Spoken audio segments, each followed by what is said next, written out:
What's good, y'all? So I got this lesson from Isis Wisdom's Telegram channel, and she was pretty much saying that you have to know when it's time to act and when it's time to stay out of it. So for this video, I'm going to focus on the stay out of it part, right? For those of us that consider ourselves star seeds, light workers, just overall helpful people, people that want to heal the planet, healers out there, all that type of stuff, we want to fix everybody. It's just in our blood, it's in our DNA, it's part of our soul contract, it's part of our mission to help everyone that needs help. But can you, an individual, help everyone? No. And sometimes even your greatest efforts will not save whoever it is that you were trying to save. There are times where, we will go out of our way to help people, as we all should. But there are also certain times where it's just like, you know what? I should probably mind my business, right? There is a benefit of being on the outside looking in of any situation. But that's just also what you have to remember as well. You're on the outside.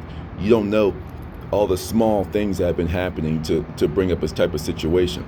Let me give you a very simple example. You see a woman slap a man in the face on the subway, right? Oh, that man must have done something. That man must have blah, blah, blah.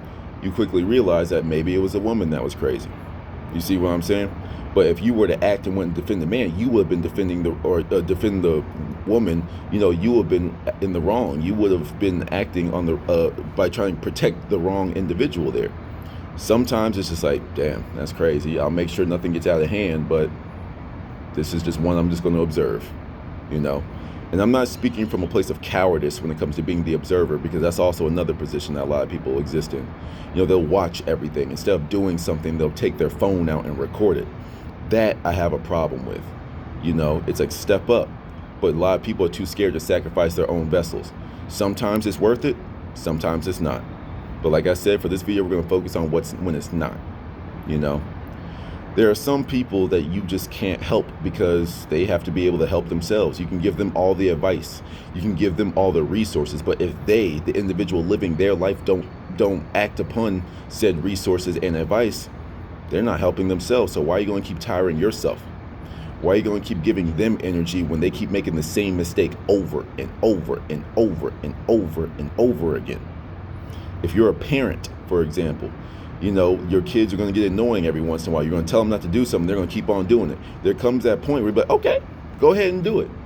Let me give you an example. I don't have kids, but my parents just got a new puppy, right? And he was messing with the old dog, the old little Shih Tzu. And that Shih Tzu, he's a little snappy, he's a little snapper. And both dogs like to mess with him from time to time. Hey, old man. Hey, old man. They like to poke him with their nose and such. And for a while, we try to look after him. It's just like, yo, leave him alone. Back up. Leave him alone. You're kind of bullying the old man. Because there's two Labradoodles and one little Shih Tzu. So they're quite literally towering over him. And they don't realize how big they are. So he just runs under the table and just sits there till they go away. But there's certain times where they're the young Labradoodles are very playful. And they want to play with the old man. And he ain't having it. And we be like, yo, leave him alone. And you hear the old man start to bark at her. Motherfucker, you better stop. I'm telling you, I'm not playing with you. They keep playing with him. You be like, yo, stop messing with him. But they don't listen to you. Okay, go ahead. But then they start messing with him, and then the old man snaps at him. They're like, oh, snap. Hey, sometimes you just gotta stay out of it. That's a very simple example of it. I don't want to limit anybody because, of course, I'm not here to promote limitation. But you can't help everyone. You can't fix everyone. You will exhaust yourself out trying to do that. That's why it's very important for us content creators, us healers, priests, all the above and all the et ceteras, to take some time to yourself, to build yourself. Sometimes it's very important that you have to disappear from the world in order to be at your best self, your best version of yourself when it's time to get back on your duty. Even when you work at Walmart and Target, you get a 15-minute break, you get a 30-minute break. So in your spiritual walk of life, you have to do the same thing. You see what I'm saying? But then also too, you can't, it might sound cold, but sometimes, we need all degrees of expression. Sometimes we need to be hot. Sometimes we need to be cold, But sometimes you have to be indifferent when it comes to people's circumstances, when it comes to people's situations.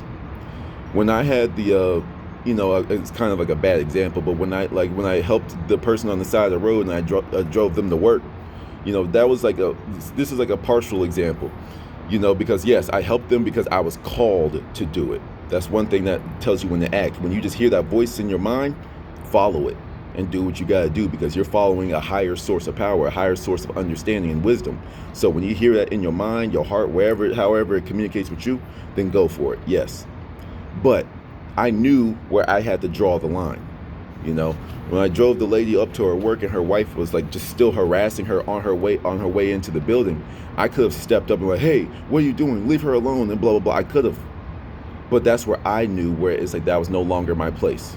I served my duty. I got her here. I dropped her some gems. I gave her some information. I boosted her up. I gave her a laugh. I gave her a giggle. I gave her some power. And what you do with it is what you do with it. I've served my role here. I'm done. I turned around, even though I saw the situation still going on. I turned around and I went home. Simple. Yes, I get it. There's still the aspect of, see things through, finish what you started, but I did finish what I started. I said I was going to drive you here. I drove you here. The rest of that stuff I can't fix in one day anyway. So you go ahead, but someone else's parameters may have been different from mine. Someone else's parameters may have started where mine ended. You see, we all have our roles and we all have our positions. So play your role, play your position. You feel me? With that being said, I just want to go ahead and summarize everything. Right? You can't help everybody. You can't save everybody. All you can do is offer your assistance and offer your aid. If they don't want to take your resources, if they don't want to take your advice, if they don't want to take your help, don't force yourself on them. Just let them do them. There's always that slight potential that they know what they're doing. One of the biggest things about people in the spiritual community, all of us healers, we think we know better than the person living their own lives. And that's where we, the healers, the conscious people, have to check our egos at the door. Sometimes we just have to stay out of it, right? Sometimes helping somebody is going to accrue karma on your end because you interrupted their life's lesson. You see what I'm saying? It's very hard to discern that. That's why I always say, until I get that voice, until I hear that voice telling me to do something, I don't really act outside of my world. When it's my world, I do what I want because my actions only affect myself, right? But when it comes to somebody else's life, when it comes to somebody else's life lessons, you helping them may have actually very much hindered them. You know what I mean? You ever tried to help someone out in their let's just say their morning routine, and you move things around. You think that you're helping them by organizing everything on the counter for them, but they know where everything is. They're pretty much moving in muscle memory. Okay, I know my shaving cream is over here. I know I put my shirt over here. I know I put my clothes for the day over here. I know that I put my morning tea over here. You know what I'm saying? But when you move everything around, you think you're helping them, but you actually slowed them down because they're wait, where's my shaving cream? Wait, where's my coffee? Wait, my clothes aren't where I typically put them. Where are they at? Oh, they're all in a different room. Why'd you put them in here? You see, you thought you were helping, but you actually messed them up. You see, that's another example of just mind your business. You understand? So with that being said, though, let me go ahead and contradict myself by saying always remain helpful. Always be available for people. Always be looking to see how you can lend a hand. But if they slap your hand away, you go in your own direction. To the next one.